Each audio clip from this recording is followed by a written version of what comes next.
كيف الاوضاع في سوق وقف؟ الحمد لله تمام. الحمد لله، الله في العون ان شاء الله. ونبداو النهار نتاعنا يا جماعه بقهوه كما شفتوا في كاس تونسي. هذا كاس مصنوع من الفخار، حاجه من التقاليد نتاع تونس. شنو رايكم في الكاس هذا؟ يلا يا جماعه دعواتكم بربي، والله مستحقين الدعاء في الوقت هذا والله. عالسلامة يا جماعة ومرحبا بكم في فيديو جديد. ان شاء الله يا ربي تكونوا بخير، وان شاء الله تكونوا لكلكم يعني واخذين الوقاية متاعكم، خاصة في الأزمة اللي يمر بها العالم الكل. هذا اليوم مضطر مش نخرج، عندي شوية قضيات، لكن قبل ما نخرجوا ديما لازمنا نحضر رواحنا، لازمنا ديما نكونوا عندنا الكمامة متاعنا، وزادة ما فيها باس يا جماعة تكونوا لابسين الجلوفز متاعكم، تكونوا لابسين لي جون تاعكم، خاطر ما تعرفوش وين مش تمسوا، شنو الاماكن شنو اللي مش تمسوها. دونك هذاك علاش لازمنا ناخذوا الوقايه نتاعنا من كل شيء. ديما نفكركم مره اخرى، الوقايه خير من العلاج. دونك هذه هي الوقايه اللي نعملها، نخرج لابس الجلوفز نتاعي، الكمامه نتاعي، وربي يسترنا ان شاء الله. عندي شويه قضيات مش نعملهم، وفرصه مادامنا في الشارع باش نوريكم شنو الاجواء هنا في الشارع القطري، ومش نحكيو على اهم القرارات اللي قالتها دوله قطر امبارح، واللي هي نشوف فيها بصراحه قرارات حكيمه برشا. نشوفكم بعد شويه. يلا يا جماعه رجعت لكم مره اخرى. احنا في التاكسي توا، طلبت اوبر. الاوبر احسن واسهل وارخص لهنا في دوله قطر، ويجيك لحد السكن نتاعك. كما شفتوا لابس الكمامه نتاعي، لابس الجلوفز نتاعي، القفازات هذه علاماتي، وحتى السائق نتاع السياره هنا نتاع سياره الاجره شوفوا كيفاش لابس الماسك نتاعو. جود جوب. اوكي يس. دونك يا جماعه لهنا لازمنا الناس الكل ناخذوا الوقايه، مش نحمي رواحنا ونحميو العباد اللي معنا. يلا مش نمشي للوجهه نتاعي ومش نوريكم حركه السيارات لهنا في الطريق، باش تاخذوا فكره على الاجواء في دوله قطر لهنا. يلا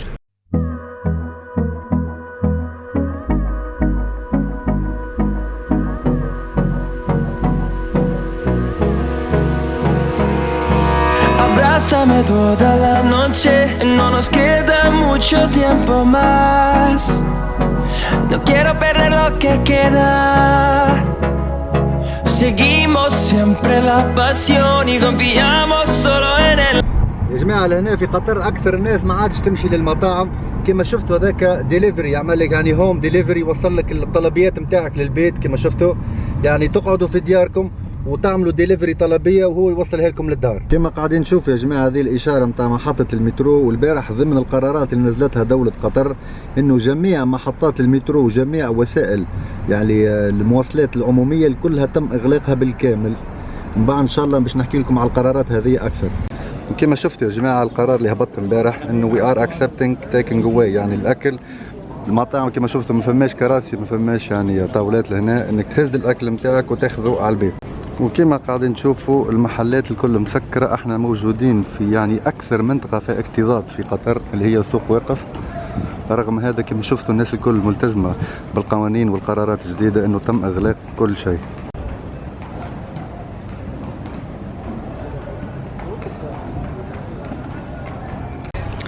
وكما قلت لكم يا جماعه ممنوع منعا باتا انه اي زبون يجي لهنا ويقعد على الكراسي ولا على الطاولات لهنا. ذاك علاش تم ادخالهم للداخل. عندك الحق انك تطلب الطلبيه نتاعك وتاخذها تيك اواي، يعني تاخذها للمنزل نتاعك. احنا في منطقه واحده من اشهر المناطق في قطر لهنا اللي هي سوق واقف. كما قاعدين تشوفوا كل شيء مسكر.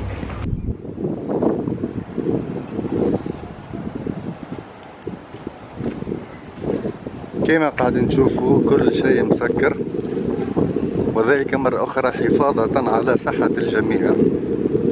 شوفوا يا جماعة اللافتات الموجودة على المقاهي هنا to all our valued customer health and safety is our priority، يعني الصحة والسلامة متاعكم هي من الأولويات متاعنا. هذاك علاش على حسب القرار اللي صار لهنا كما شفتوا الناس الكل حطت التواول، ممنوع يعني تقعد لبرا، وكل شيء تيك اواي. كيف الأوضاع في سوق واقف؟ الحمد لله تمام. الحمد لله، الله في العون ان شاء الله.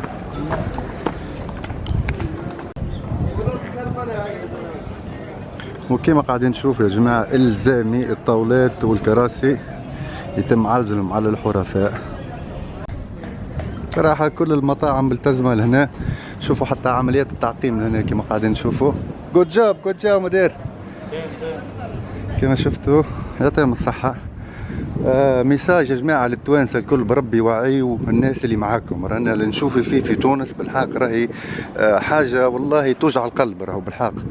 دونك كان تحبوا الناس اللي نحبوهم والناس العزيز علينا يعني وعيوهم بالحق. رانا في أزمة كبيرة برشا والله، خاصة اللي نشوفوا فيه في تونس.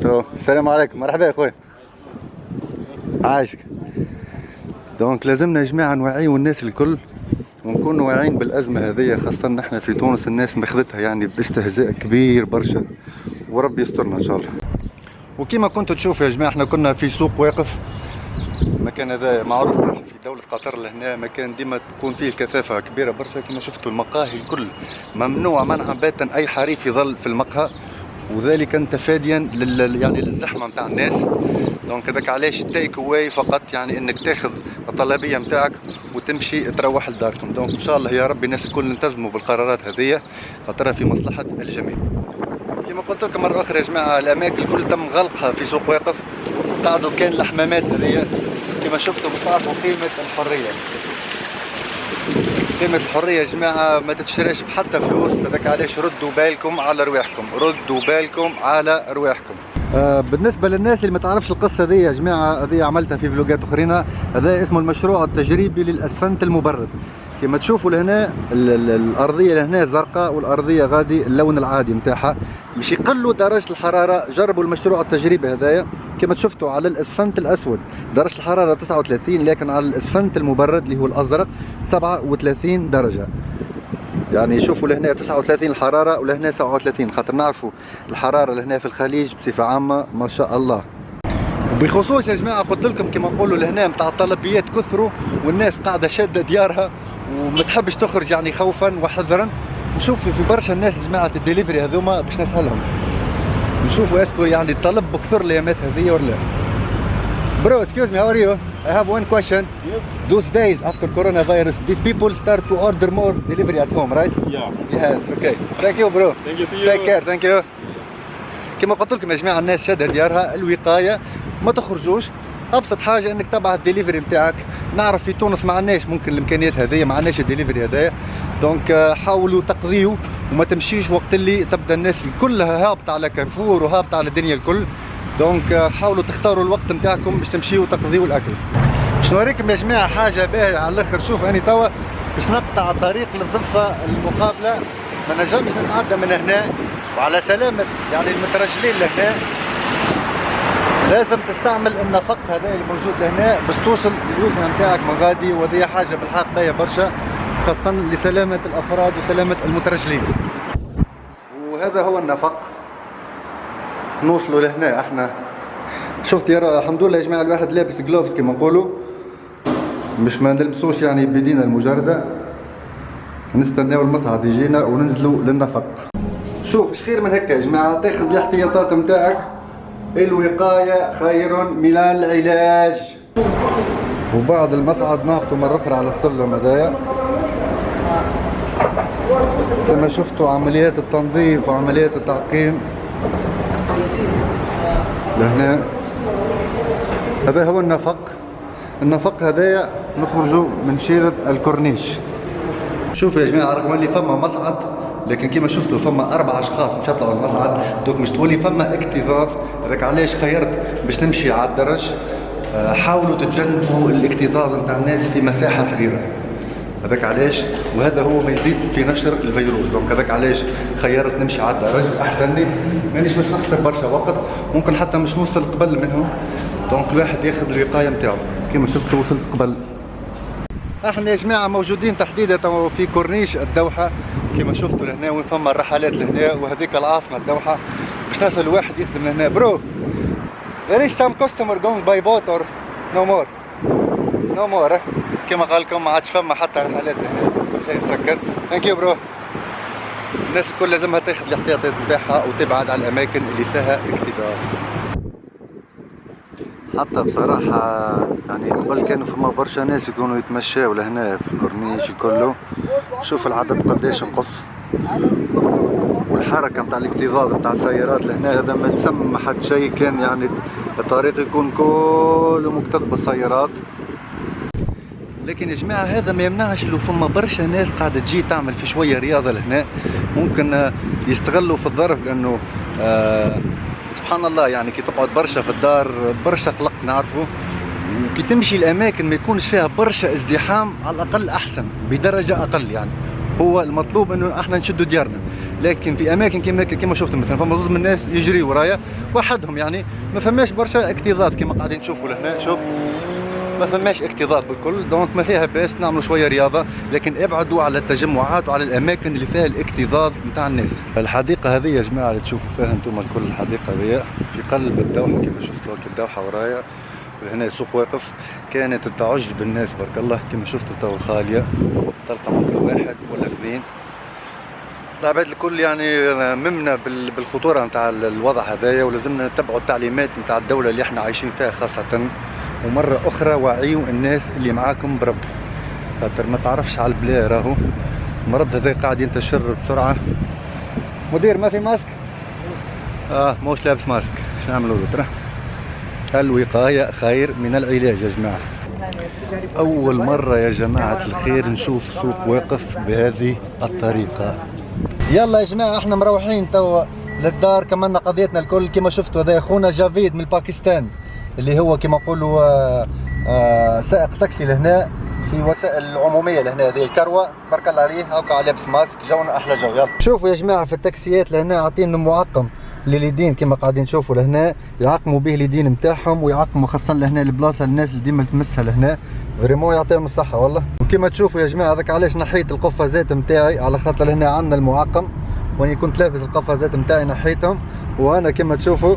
يلا ثانك يو جافيد، والله يور نمبر 1 جافيد، ثانك يو. دونك انا عقمنا يدينا يا جماعه، وربي يسترنا الناس الكل. ومن ناحيه الماكله يا جماعه كل شيء متوفر هنا تبارك الله، دونك هنا الحمد لله يا ربي عندهم مخزون كبير موجود، يعني تمشي موجود كل شيء تبارك الله. مرحبا بكم يا جماعه مره اخرى، الحمد لله يا ربي وصلنا للدار، عقمنا يدينا، غسلتهم بالصابون بالكدا، وتوا جاء كما قلت لكم البارح دولة قطر اتخذت مجموعة من القرارات الحكيمة اللي نشوفهم، يعني باش نعطيكم يعني القرارات هذوما شنوما. أول قرار اللي هو إيقاف جميع الرحلات لقطر 14 يوم حتى على القطرين بالخارج، يعني من يوم الأربعاء أسبوعين كاملين المطار الدوحة ما يستقبل حتى طيارة من خارج البلاد، يعني فما سفرات ذهاب من قطر إلى وجهات أخرى، لكن الطيارة مش تنزل في دولة قطر، ممنوع منعا باتا، والقرار هذا مش يقعد 14 يوم قابل للتجديد. القرار الثاني اللي هو إيقاف جميع وسائل المواصلات العامة على الساعة 10 ليلا. البارح من الساعة 10 ليلا جميع وسائل المواصلات العمومية لهنا اللي هو المترو والحافلات متاع كروة تم يعني توقيفهم بالكامل. القرار الثالث اللي هو التدريس عن بعد، نعرفوا انه القرار هذا تتاخذ ممكن عنده اكثر من اسبوع، انه المدارس والجامعات تم اغلاقها بالكامل، لكن فما قرار جديد انه مش يكون التدريس عن بعد، يعني التلميذ في المنزل نتاعو، اكيد كنا عندنا الانترنت والاستاذ هذا في المنزل نتاعو، وتكون التدريس عن بعد. القرار الرابع اللي هو العمل عن بعد لمن سنهم فوق 55 سنة وأصحاب الأمراض المزمنة، يعني إذا أنت عمرك فوق ال 55 سنة وتخدم هنا في دولة قطر، أنك تخدم تروح لدارك وتظل تخدم لكن في البيت متاعك. وأصحاب الأمراض المزمنة اللي عندهم ممكن ضغط الدم، اللي عندهم السكري، اللي عندهم أي أمراض مزمنة، زاد تم إعفائهم من الذهاب لعمل لكن يخدموا في ديارهم، وذلك للحفاظ على صحتهم معناتها. القرار اللي بعده توجيه حضرة صاحب السمو لدعم الاقتصاد للقطاع الخاص. اسمعوا الرقم قداش، 75 مليار ريال. واو، لهنا نحكيو يا جماعة على دولة غنية، دولة متطورة، يعني عرفوا انه الازمه هذه باش يعني اصحاب الاقتصاد لهنا نتاع الخواص خاصه انه باش تكون ما فماش خدمه، وهذا مش يرجع عليهم بالسلبيات، لذلك تدعيم قيمته 75 مليار ريال للقطاع الخاص. القرار اللي بعده اللي هو فترة سماح 6 أشهر من الأقساط. لهنا البنوك تبارك الله زاد عملوا حاجة مزيانة برشا لهنا في دولة قطر، إنه أي أنت شخص عندك قروض انه مش مشكله الشهر عندك 3 شهور ولا 6 شهور مش تدفع القروض نتاعك، وحتى كي ترجع الحياه العاديه ان شاء الله بقدر ربي ويوفى الازمه هذه ما عندك حتى فوائد، يعني البنكه باش تحسبهم عليك. القرار اللي بعده يا جماعه انه 10 مليار ريال 10 مليار ريال من البنك المركزي القطري لدعم البورصه، وإعفاء السلع الغذائية والطبية من الجمارك 6 أشهر. يعني السلعة الغذائية والسلعة الطبية اللي تجي لهنا لدولة قطر ما عندها حتى شيء تخلصوا في الجمارك، يعني إعفاء 100%.